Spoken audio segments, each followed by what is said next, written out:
Cheating wife confession on how curiosity led her to infidelity, a true infidelity story. It started with a simple question, an innocent, fleeting curiosity that I never thought would spiral into something far more complicated than I could ever imagine. At first, it seemed harmless enough. My husband, Eric, and I had been married for over 10 years. Our relationship was good, comfortable even, but I couldn't shake the feeling that there was something missing. Not necessarily from Eric, but from me. I had always been the one who kept everything in balance. The caring wife, the attentive mother, the dutiful employee. But somehow, I felt like a part of me was fading. One evening, after a quiet dinner, I found myself scrolling through social media. I had never been much of a social media person, but recently, I had joined some groups for moms and women my age, just trying to find something that could spark my interest. That's when I saw a post from an old acquaintance, Ben. We had been friends in college, and although we never dated, there was always a small spark between us, a spark that had never fully ignited back then. Out of nowhere, I felt a rush of nostalgia. His post was innocent enough, just a picture of his family with a caption about his latest work project. But for some reason, something in me stirred. I couldn't help but wonder what had become of him. He looked different, more mature, and undeniably attractive. I shot him a quick message, just to say hello and catch up. It was harmless, right? What started as a brief exchange turned into an unexpected conversation. We talked about our lives, how much had changed, how we had both grown. But it wasn't just the catching up that pulled me in. It was how easy it was to talk to him. The way he made me feel seen and heard in a way that I hadn't felt in years. Over the next few days, we began messaging more frequently. It was exhilarating, this secret little connection. I hadn't realized how much I had missed that kind of attention. The kind that wasn't about the kids or household chores, but about me. One night, after another long and tiring day with Eric and the kids, I found myself getting ready for bed. I glanced at my phone and saw a message from Ben asking if I would be interested in meeting up for coffee sometime. A simple invitation, but my heart raced. I hesitated, torn between my loyalty to Eric and the excitement of this forbidden, almost thrilling idea. Was I really considering it? I thought about it all night. What was it I was looking for? Was it just the attention? Or was it something deeper? A desire to feel alive again? The next morning, after a restless sleep, I responded. We set up a meeting for that weekend. When I saw Ben in person, everything changed. He looked just like I remembered, yet better. His presence was magnetic. We spoke for hours, just like we had years ago. But this time there was a subtle shift in the air, an undeniable tension. I couldn't ignore the spark that was now fully ignited between us. We laughed, reminisced, and slowly, we began to cross lines that had once seemed so clear. A casual touch of the hand, lingering glances that spoke volumes. Before I knew it, we were kissing. It was a kiss that felt wrong and right at the same time. In that moment, I knew I was crossing a line I couldn't come back from. I knew I had betrayed Eric, my husband, the man I had built a life with, but I couldn't stop. My curiosity had led me down this path, and now I was consumed by it. The guilt hit me the moment I pulled away from Ben, but it was quickly replaced by the rush of emotions that I hadn't felt in years. I didn't know what to do. I didn't know how to turn back. The next few weeks were a blur of secret meetings and stolen moments. Each time I went back to Eric, I felt a growing distance between us, but it was always easier to bury the guilt and tell myself it was just a fleeting thing, a way to feel alive, to remember who I was before the responsibilities of life overtook me. But the truth was, I had changed. I had gone down a path that I could never undo. Eventually, Ben and I ended things, but it didn't stop the damage it had done to my marriage. I couldn't look Eric in the eye without feeling like a stranger. He noticed the change in me, the distance, but I couldn't bring myself to confess. The shame of what I had done was overwhelming, and though I loved him, I couldn't find the words. My curiosity had led me into infidelity, but in the end, it was more than just a fleeting affair. It shattered something deep inside me, something I'm still trying to rebuild. Now, as I sit here, reflecting on what happened, I realize that my search for something beyond my ordinary life only left me with a tangled web of regret. Sometimes, curiosity can open doors you never intended to walk through, and once you do, there's no easy way back. As the weeks passed, the weight of my actions grew heavier. I began to notice the subtle cracks in my marriage, the ones that I had ignored for so long. Eric, ever the patient man, started asking questions.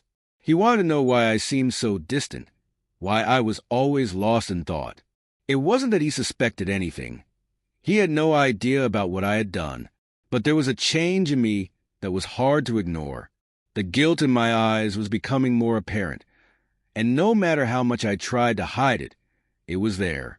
I began to avoid eye contact, to pull away whenever he reached out to me emotionally or physically. Every time he touched me, I was reminded of what I had done, what I had stolen from him. I found myself replaying the moments with Ben in my mind, how easy it had been to fall into that pattern of intimacy, the sense of freedom I felt, as if I had broken free from the role I had spent so long perfecting. But all of it was fleeting. The thrill, the excitement, was nothing more than a distraction, and the consequences were catching up with me. One night, after I had been particularly cold and distant, Eric confronted me. We were sitting in the living room. The kids were asleep, and he simply asked, "What's going on with you? You're not the same anymore." It was the moment I had been avoiding. I could feel my heart pounding in my chest. The room felt too small, and I could barely breathe.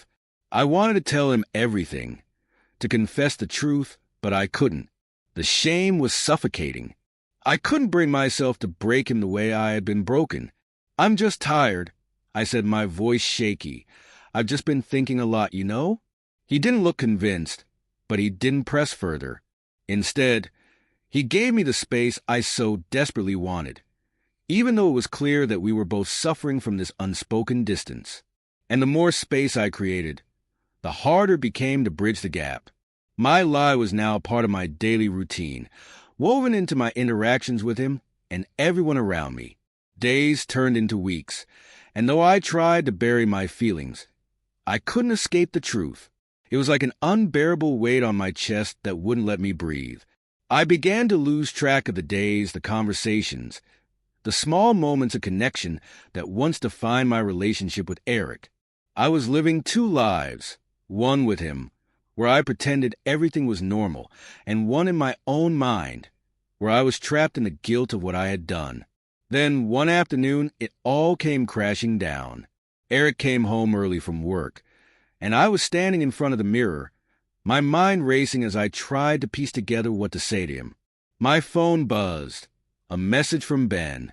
It was a simple text, one that I had promised myself I would never reply to again, but I hadn't deleted his number, hadn't blocked him. It was as though part of me wanted to hold on to that secret, even though I knew it was poisoning me.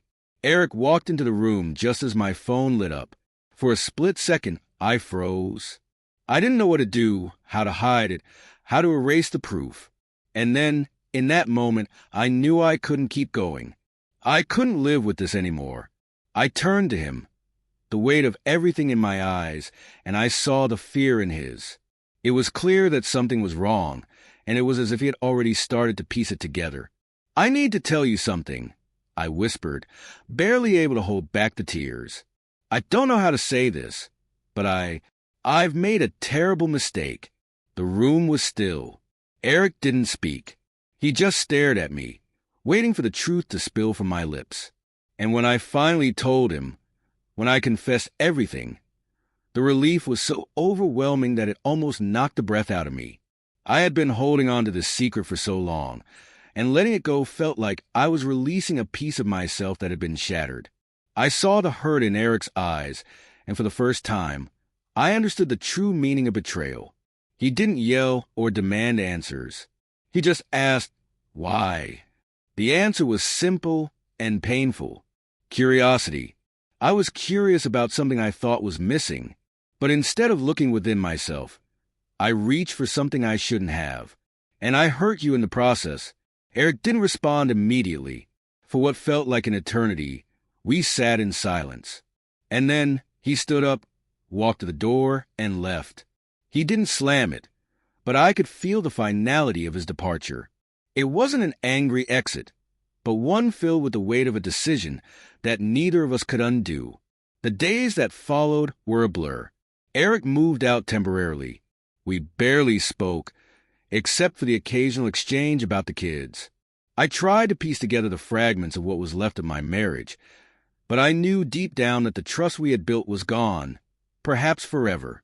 The guilt that had once felt suffocating now had a sharper edge, a constant reminder of the damage I had caused. I spent countless nights lying awake, regretting everything, not just the affair, but the path I had taken to get there. My curiosity had led me astray, and now I was paying the price. It wasn't until much later that I truly began to understand the complexity of my actions. Curiosity, while natural, had the potential to lead to devastating consequences. I had sought validation, excitement, and attention, but in the end, I realized that the answers I was looking for could never be found outside of my own relationship. Eric's love, the life we had built together, was what I had taken for granted. And now, I was left to rebuild myself and, hopefully, someday, earn back what I had so carelessly thrown away. But I knew that no matter what happened, my curiosity had forever changed the course of my life. The weeks that followed my confession were the hardest of my life. Eric had moved out, staying with a friend for the time being, but I couldn't shake the feeling that I had lost him for good. He wasn't angry, not in the way I had expected, but his silence spoke volumes. His absence created a void in our home, one I wasn't sure could ever be filled again. I had never realized how much I had taken for granted until it was gone. The guilt I felt was unrelenting. Every time I looked at our children, I saw the consequences of my actions reflected in their innocent faces. They didn't know what had happened, but I could feel the strain it had placed on our family dynamic. I couldn't pretend anymore that everything was okay, even for their sake. The truth hung over everything we did, and it was as though our lives had become a performance of normalcy, one that was doomed to fail. I spent many nights alone, replaying everything that led up to that moment.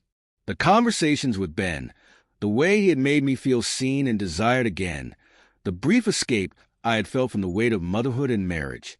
It all seemed so trivial in hindsight, a fleeting indulgence that had ruined everything I had worked so hard to build. I kept asking myself, why did I do it? Was it just a desire for attention, or was it something deeper? The truth was, I didn't have the answer. All I knew was that the curiosity that had led me down that path had opened a door I couldn't close. There were moments when I almost reached out to Eric, desperate to apologize, to explain how much I regretted everything. But each time I considered it, I hesitated. I knew that words alone wouldn't fix anything. And what if he couldn't forgive me? What if he had already decided that we were over? I didn't want to face the possibility of rejection again. One afternoon, after what felt like an eternity of silence, Eric reached out. It wasn't much, a text asking if we could talk. I didn't know whether to be relieved or terrified, but I agreed to meet him at a coffee shop, hoping that this could be the first step towards some kind of resolution, even if I didn't know what that would look like. When I saw him, my heart sank. He looked tired, worn down by everything that had happened, but there was a calmness in his demeanor that made my stomach twist with guilt. He wasn't angry anymore, but the distance between us was palpable. We sat down, and for a long moment, neither of us spoke. I felt as though I was sitting on the edge of a cliff, waiting for him to push me over or pull me back. Finally, Eric broke the silence. I've been thinking a lot about everything. About us, he said quietly. His voice was steady, but there was a sadness to it that made my chest ache. I don't know if I can ever fully forgive you, but I do know that I still love you. I looked at him, feeling the weight of his words. He wasn't offering me a clean slate, but it wasn't a closed door either. Eric, I'm so sorry. I can't change what I did, but I want you to know that I regret it every single day, I said, my voice breaking. You didn't deserve this. I didn't deserve you. He nodded slowly. I don't know what the future holds, but I can't just walk away without trying. We've built something together, and I think that deserves more than just giving up. There was a long pause as we both processed the gravity of what we were saying. Eric wasn't ready to make any promises, and neither was I. But we both knew that rebuilding what had been broken would take time, maybe a lot of time. Over the next few months, we began the slow, difficult process of healing. I sought therapy, both individually and as a couple. I knew I needed to understand what had driven me to betray Eric in the first place. The more I learned about myself, the clearer it became that my curiosity wasn't just about wanting attention or validation. It was about trying to reconnect with a version of myself that I had lost along the way.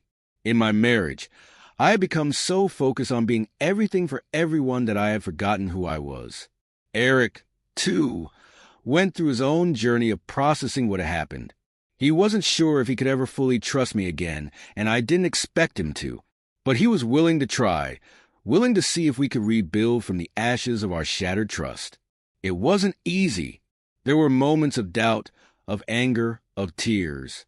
But there was also something else, a glimmer of hope that, despite everything, we still cared for each other.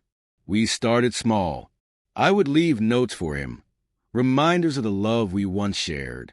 We'd go out for walks together, reconnecting in ways we hadn't in years.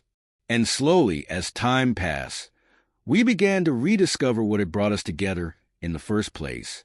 But even now, months later, I still feel the scars of what happened. My curiosity may have led me down a dark path, but it also taught me invaluable lessons about myself, about relationships, and about the consequences of my actions. I will never forget the pain I caused, not just to Eric, but to myself.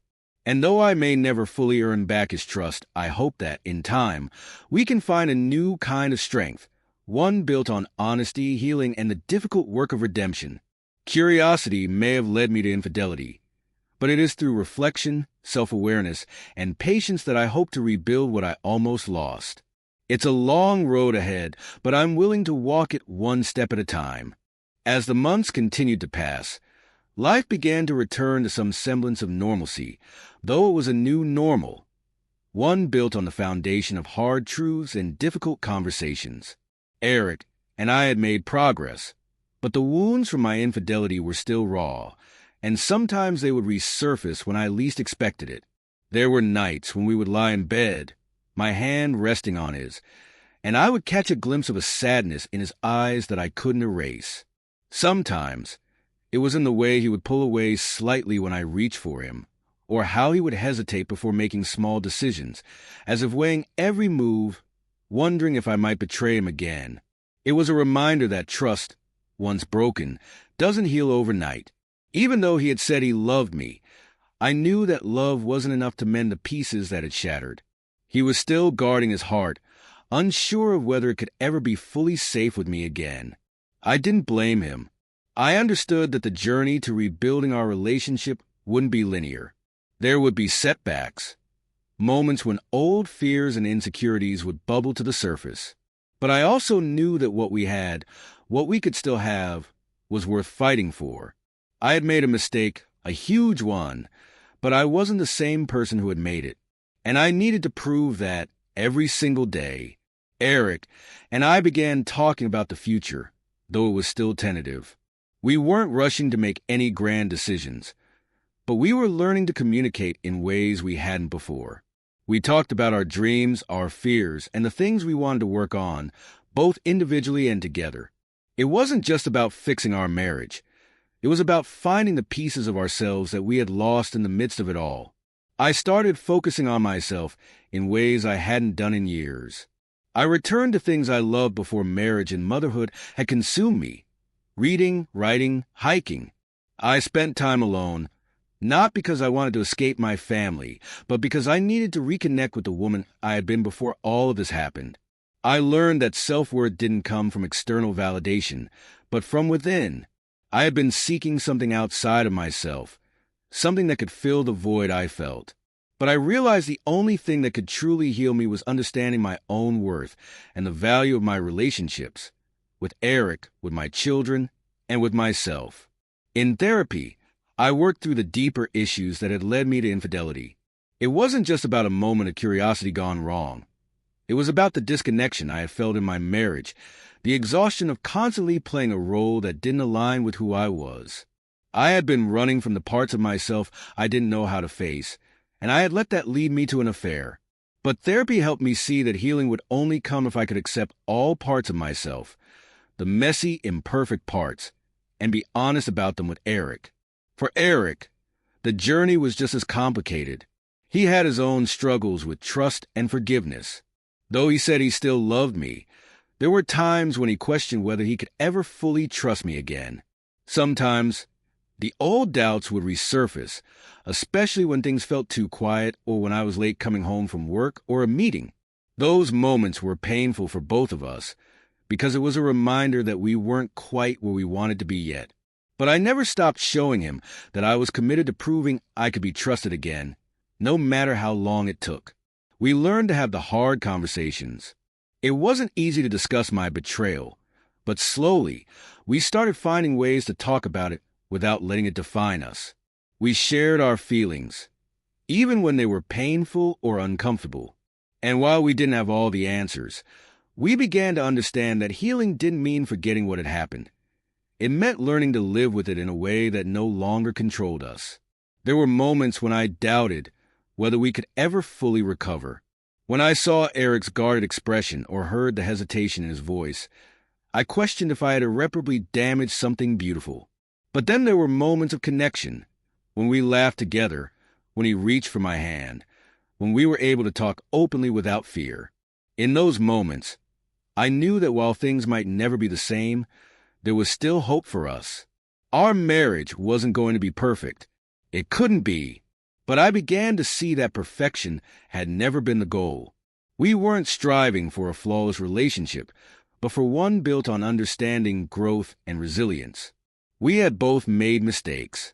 We both had things to work through, but we were learning, together, how to move forward, slowly, sometimes painfully, but always with the hope that we could rebuild something stronger than before. I still carried the weight of my infidelity, but I no longer let it define me. It was part of my story, but not the whole story. I had learned valuable lessons about myself, about the consequences of curiosity unchecked, and about the fragility of trust. But most importantly, I had learned that love, when nurtured with honesty, patience, and understanding, could survive even the most painful of betrayals. There were still many unknowns ahead. The road to healing was long and uncertain, but I no longer feared the future as I once did. I had learned to face my mistakes, to accept responsibility for the pain I had caused, and to give both myself and Eric the space to heal. I knew that, no matter where this journey took us, I was committed to doing the work, for myself, for my family, and for the man who had once been my everything and, hopefully, would be again. Curiosity had led me to infidelity, but it was the lessons I learned from the consequences of that curiosity that would guide me as I continued down the long, winding path of redemption